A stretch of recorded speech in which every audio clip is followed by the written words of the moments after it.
सड़कों पर नमाज नहीं होगी। तमाम सोशल मीडिया से लेके नेशनल मीडिया तक ये मुद्दा बना। बहुत छोटे लोग हैं जो अपने एक समुदाय को, चंद लोगों को खुश करके और 90% लोगों के दिलों को ठेस पहुंचाते हैं।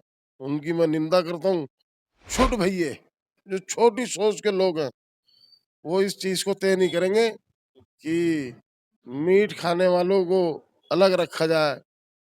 मीट तो काली माई जो हमारी देवी हैं, जिनको हम सम्मान के साथ में देखते हैं, बलि तो उनको पे भी दी जाती है। बहुत सारे देवी देवताओं को बलि दी जाती है। और जिस तरीके से भैरव जी पे तो शराब चलती है, तो भैरव जी भी एक हमारे सम्मानित देवता हैं, उन पे भी चलती है। लड़के गांजा पी रहे हैं, जो सुलोचन सूंघ रहे हैं, जो शराब पी रहे हैं, जो इसमें पी रहे हैं, ये हुकूमत के जो नुमाइंदे हमें डिवाइड करने की बात करते हैं, हिंदू मुसलमान को बांटने की बात करते हैं, उन बच्चों का भविष्य नहीं दिखाई दे रहा इनको। बहुत सारे बच्चे देश के हर मोहल्ले के अंदर, हर गली के अंदर बच्चे अपने फ्यूचरों को खराब कर रहे हैं नशे के लिए। और हुकूमत लचीलेपन में आके उनसे मोटी रकम घूस खा के प्रशासन इजाजत दे रहा। भारतीय जनता पार्टी पढ़ाने के लिए बहुत कमजोर है कि इन्हें पता है जब पढ़ लिख कर बच्चा तैयार होता है तो वो अपना हक मांगता है, इनसे नौकरियां मांगता है, इनसे रोजगार मांगता है, कपड़ा रोटी और मकान की बात करता है गरीब आदमी। तो ये तो हमें चाहते हैं कि ये ना पढ़े और ये अनपढ़ रहे, जिससे ये अपना हक ना मांग सके। चिराग पासवान ने अपनी ही अलायंस पार्टी के मतलब एक तरह से जिस पे राजनीति इर्द गिर्द घूमती है, उस पे ही सवाल खड़े कर दिए। चिराग पासवान के इस बयान को कैसे देखते हैं आप? अगर वो सेकुलर है तो इन जो फासिस्ट ताकतों के साथ में वो साझे में हंडिया अपनी बनाकर खा रहे हैं, अलग हो जाए।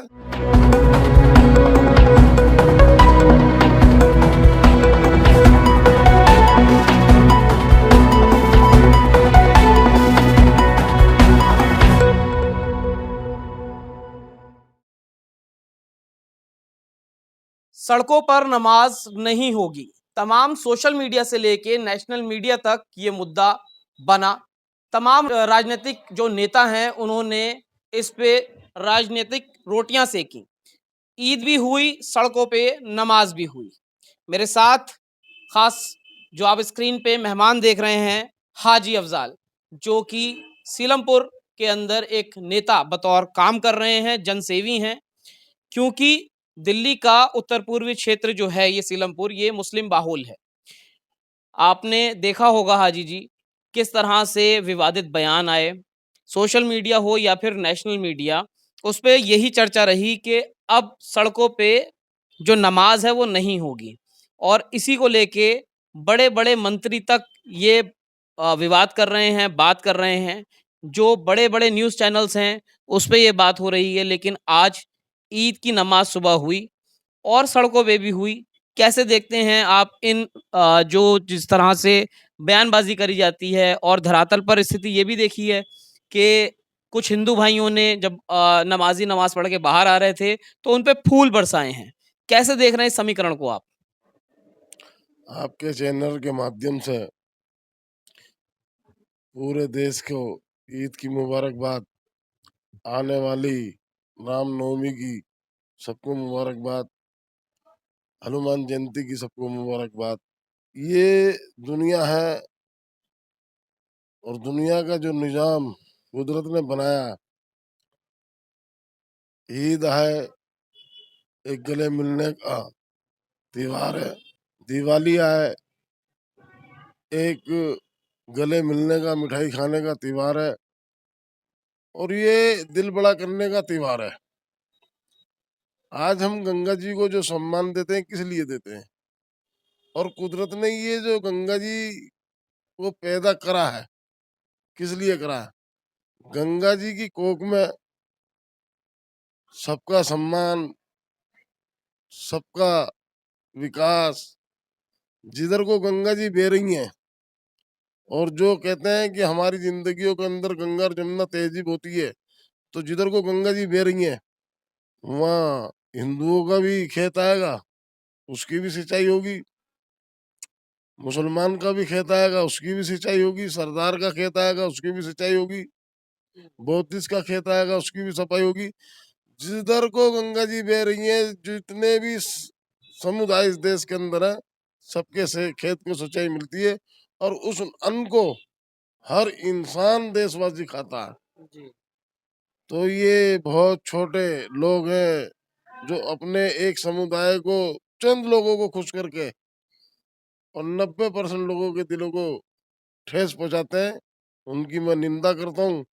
और जो लोग बाग सद्भावनाओं को और गंगा और जमुना की तहजीब को इज्जत देते हैं, वो हिंदू और मुसलमानों को नहीं देखते। वो देश के अखंड भारत के बनाने के लिए वो एक दूसरे को सम्मान करते हैं और वो सम्मान दे के दिखाते देते हैं कि हिंदू मुसलमान एकता जिंदाबाद और नफरतीबाद मुर्दाबाद। जिस तरह से रेखा गुप्ता का भी इख्तियार पार्टी में भी एक बयान आया, उसके बाद काफ़ी जो लोग हैं, उन्होंने इसको विवादित तौर पे देखा। रेखा गुप्ता ने कहा था कि रमज़ान में राम और दिवाली में अली आता है, तो देश के अंदर सौहार्द भी इसी टाइप का है। उसको लेके कुछ गुट जो हैं, वो नाखुश दिखाई दिए और जिस तरह से अब मीट की दुकानों पे राजनीति हो रही है, भारतीय जनता पार्टी कुछ एमएलए हैं, एक नेगी हैं और एक और हैं, जो कह रहे हैं कि नवरात्रों में दुकानें बंद रहेंगी या फिर जो मांस है वो नहीं बिकेगा। इसको आप कैसे देखते हैं? क्योंकि ये तो एक पर्सनल चॉइस है कि को किसको खाना है, किसको नहीं खाना है। संविधान के तहत तो अधिकार मिले हुए हैं, लेकिन ये क्या कोई नेता निर्धारित करेगा या वो कंट्रोल करेगा कि क्या खाना है आपको, क्या नहीं खाना है? देखो, रेखा गुप्ता जी का जो ये बयान आया, ये सद्भावना की झलक है और ये अच्छा उनका बयान है। और जो ये लोग बाग छुट भइये, जो छोटी सोच के लोग हैं, वो इस चीज को तय नहीं करेंगे कि मीट खाने वालों को अलग रखा जाए। मीट तो काली माई जो हमारी देवी हैं, जिनको हम सम्मान के साथ में देखते हैं, बलि तो उनको पे भी दी जाती है। और उनको नहीं, बहुत सारे देवी देवताओं को बलि दी जाती है। और जिस तरीके से भैरव जी पे शराब चलती है, तो भैरव जी भी एक हमारे सम्मानित देवता हैं, उन पे भी चलती है। और मैं तो कहता हूँ कि ये फिर गांजे को भी बंद करें, स्मोक को भी बंद करें। जिस चीज से युवा तबके को फायदा हो, जो बच्चे स्कूलों में बैठने के लायक हैं, जो बच्चे के हाथों में कंप्यूटर होते हैं, वो आज गांजा पी रहे हैं, वो आज बच्चे वो शराब पी रहे हैं। इस देश को बांटने की कोशिश ना करें ये लोग। इस देश को अखंड भारत बनाने के लिए और एक भाईचारे का, सद्भावनाओं का पैगाम चले कि हमें देश में न मीट से नफरत हो और बुरी चीजों से, हमें जो शराब है, गांजा है, चरस है, जुआ है, उनको एक हुकूमत गवर्नमेंट बन कराए और इस देश के अंदर भाईचारे को कायम करके और बच्चों को अच्छी गाइडलाइन दे के इस देश को आगे चलाए। जब बच्चा पढ़ता है, जब देश के अंदर शिक्षा होती है, जब नशे चीजों पे पाबंदी लगती है, देश के अंदर खुशहाली आती है। तो इनको कैसे फिर रोका जाए जो इस तरह की चीज़ें कर रहे हैं, कह रहे हैं, विवादित बयान दे रहे हैं? आपके ही पार्टी के एक एमएलए हैं ज़ुबैर चौधरी, आम आदमी पार्टी के। उन्होंने इस पे कहा था कि सिर्फ़ मांस की दुकानें ही क्यों, ठेके भी बंद करवा देने चाहिए नवरात्रों पे। तो इस बयान को भी बड़ा चर्चा में ये चीज़ आई है, उसको आप कैसे देखते हैं? जो जुबेर ने कही है, वो बहुत अच्छी बात कही है। मैं तो कहता हूँ शराब को क्या, जो लड़के गांजा पी रहे हैं, हुँ, जो सुलोचन सूंघ रहे हैं, जो शराब पी रहे हैं, जो स्मोक पी रहे हैं, ये हुकूमत के जो नुमाइंदे हमें डिवाइड करने की बात करते हैं, हिंदू मुसलमान को बांटने की बात करते हैं, उन बच्चों का भविष्य नहीं दिखाई दे रहा इनको। हुँ, बहुत सारे बच्चे देश के हर मोहल्ले के अंदर, हर गली के अंदर बच्चे अपने फ्यूचरों को खराब कर रहे हैं नशे के लिए। हुँ, और हुकूमत लचीलेपन में आके उनसे मोटी रकमें घूस खा के प्रशासन इजाजत दे रहा। हुँ, अगर उन बच्चों को पढ़ाया जाए तो इस देश के अंदर तरक्की होगी।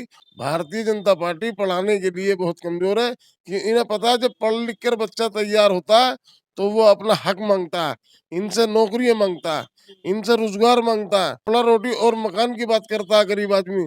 तो ये तो हम चाहते हैं कि ये ना पढ़े और ये अनपढ़ रहे, जिससे ये अपना हक ना मांग सकें, हुँ। महंगाई के ऊपर बात ना कर सकें, नौकरी के ऊपर बात ना कर सकें। तो ये देश इन चीज़ों को बर्दाश्त नहीं करता। देश सद्भावनाओं को और भाईचारे को और शिक्षा के ऊपर सेंट्रल हुकूमत मेहनत करे, इन चीज़ों पे मेहनत ना करे। बच्चों को पढ़ाने की मेहनत करे, इन चीज़ों पे डिवाइडर की मेहनत ना करे।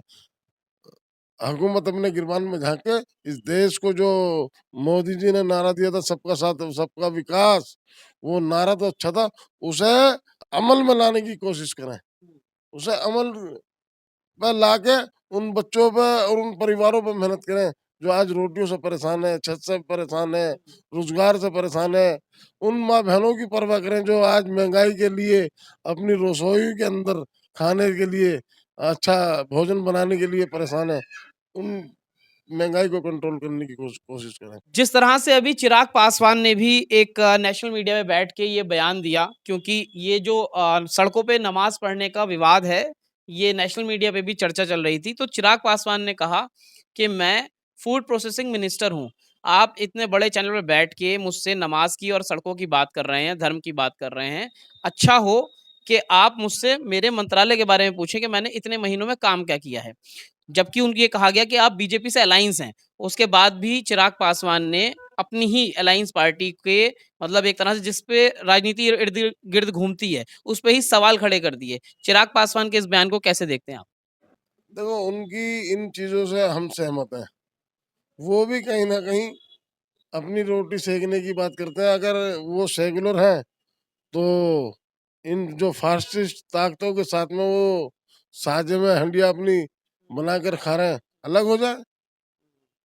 अगर इतनी उन्हें सेक्युलर चीज़ की लोगों की परवाह है, छोड़ दें उनका साथ, पता चल जाएगी कि कितने वो सेक्युलर हैं।